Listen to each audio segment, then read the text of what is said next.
وقتتون بخیر باشه. به وبسایت نتراسا خوش اومدید. ما میخوایم مراحل خرید گیفت کارت پلی استیشن آمریکا از نتراسا رو یک بار با هم مرور کنیم.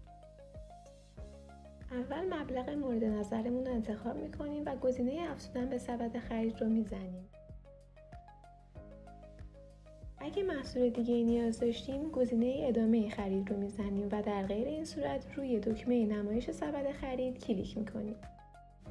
توی این صفحه محصولات انتخابیمون رو چک میکنیم و روی گزینه تصفیه حساب میزنیم. در این مرحله شماره موبایل و اسممون رو وارد میکنیم و منتظر میمونیم تا کد تایید برامون ارسال بشه. کد رو وارد میکنیم و دکمه ادامه رو میزنیم.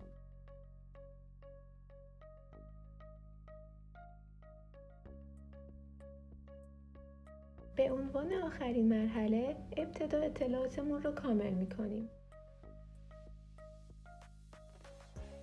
حالا روش پرداختمون رو انتخاب میکنیم که میتونه پرداخت آنلاین باشه یا کارت به کارت. روی ثبت سفارش کلیک میکنیم تا به درگاه پرداخت منتقل بشیم. بعد از اینکه پرداختتون رو انجام دادید کد گیفت کارت فوری براتون ارسال میشه. ممنون از همراهیتون.